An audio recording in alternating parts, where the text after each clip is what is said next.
নমস্কার বন্ধুরা, সুলতান হেসেলে আপনাদের সবাইকে স্বাগত। আজ আমি ভাপা ডিমের রেসিপি নিয়ে এসেছি।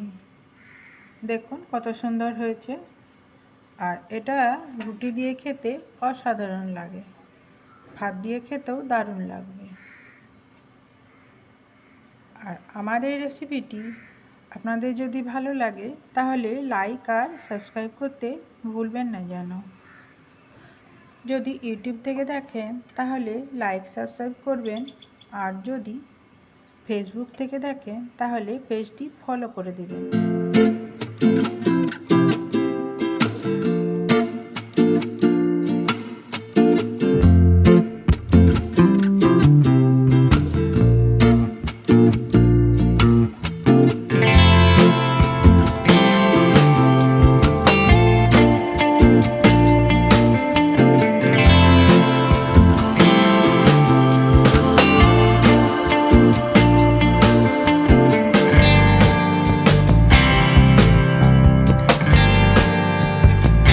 কী করে বানিয়েছি দেখে নিই চলুন।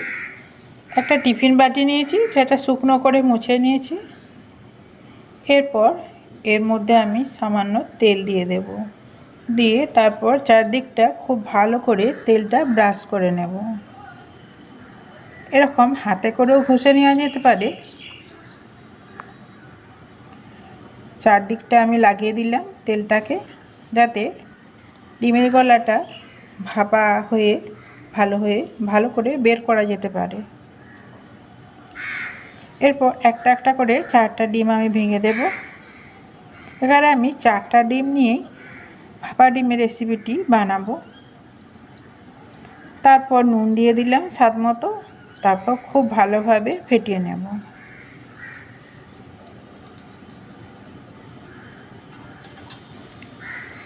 আমার এই রেসিপিটি যেসব বন্ধুরা দেখছেন তারা যদি একটা লাইক দিতে ভুলে গেছেন, প্লিজ একটা লাইক দিয়ে দেবেন। এরপর কড়াইতে আমি আগে থেকে জল বসিয়েছিলাম। খেয়াল রাখতে হবে টিফিন বাটিটা যেন জলের মধ্যে ডুবে থাকে, আর খুব বেশি মনে হয় যদি জল হয়ে গেছে তাহলে জলটা কমিয়ে, কিন্তু খেয়াল রাখতে হবে যেন জলের মধ্যেই থাকে। জলটা যতটা ফুটবে তত তাড়াতাড়ি ডিমটা সেদ্ধ হয়ে যাবে, মানে জমাট বাঁধতে সুবিধা হবে। ঠিক এই রকম পজিশনে রাখতে হবে। তারপর এটাকে ঢেকে আমি 15 মিনিট, মানে গোটা ডিম সেদ্ধ হতে যেটুকু সময় লাগে সেই রকমই সময় নিয়ে মিনিট 15 আমি এটা ভাপিয়ে নেব। তারপর ঠান্ডা করে আমি খুলে নিয়েছি, আর দেখুন সুন্দরভাবে এটা বসে গেছে। এরপর এটাকে বের করে আমি পিস পিস করে কেটে নেব। একটা একটা করে সাইড থেকে আমি পিস করে কেটে নিচ্ছি। দেখুন, তারপর নুন হলুদ মাখিয়ে আমি এটাকে সর্ষের তেলে ভেজে নিয়েছি।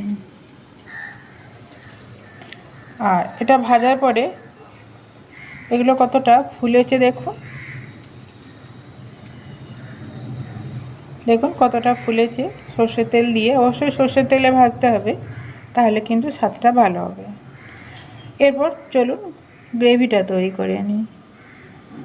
তার সর্ষের তেল দিয়ে দিলাম, শুকনো লঙ্কা দিয়ে দিচ্ছি, ফোড়ন হিসাবে জিরাও দিয়ে দিচ্ছি, আর একটু কালারের জন্য চিনি দিয়ে দেব, আর 2টো তেজপাতা দিয়ে দিলাম।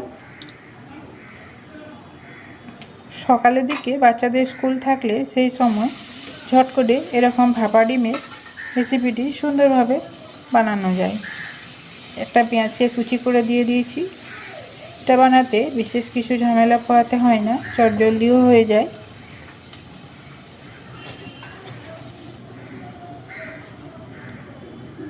পেঁয়াজটা একটু অপেক্ষা করব নরম হয়ে যাওয়া পর্যন্ত। তারপর চিনি দিয়ে দিচ্ছি, একটু মিষ্টি মিষ্টি লাগবে, আর একটু কালারটাও আসবে।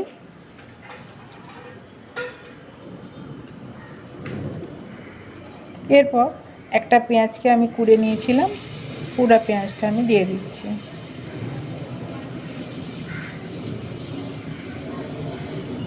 পেঁয়াজটা সুন্দরভাবে ভাজা হয়ে গেলে তারপর 1 চামচ আদা রসুন বাটা দিয়ে দেব।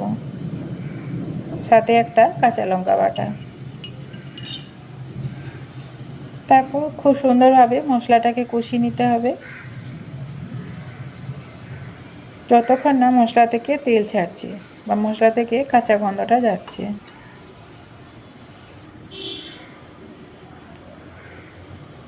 এরপর আমি যাতে গ্রেভিটা একটু ঘন হয় তার জন্য 1 চামচ বেসন দিয়ে দিচ্ছি। তারপর বেসন মশলার সঙ্গে খুব ভালোভাবে একটু ভেজে নেব।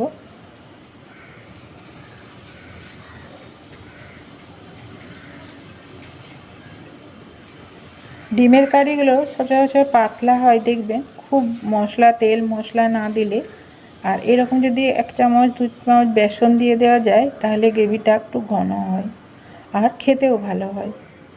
এরপর হলুদ, নুন, ধনে গুঁড়ো, জিরে গুঁড়ো, গরম মশলা গুঁড়ো সব একসাথে দিয়ে মশলাটাকে খুব সুন্দরভাবে কষিয়ে নেব। তারপর জল দিয়ে দিলাম।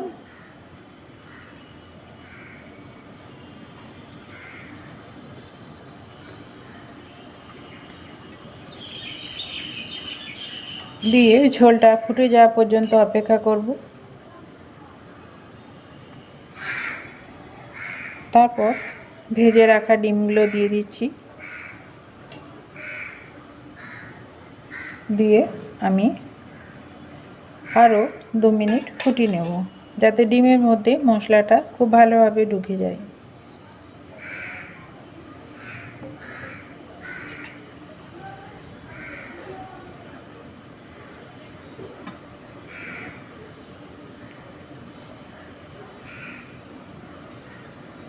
দু মিনিট পরে ফিরে এলাম। দেখুন,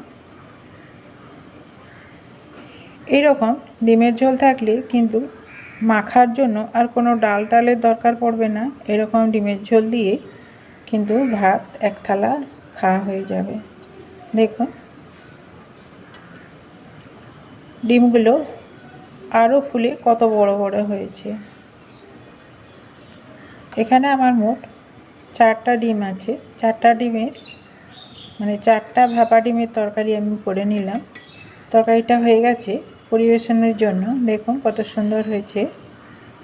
এরপর এটাকে আমি ঠান্ডা করে পরিবেশন করে নেব গরম গরম। আমার এই রেসিপিটি আপনার যদি ভালো লাগে তাহলে কমেন্টে জানাবেন আমার রেসিপিটি আপনাদের কেমন লাগলো।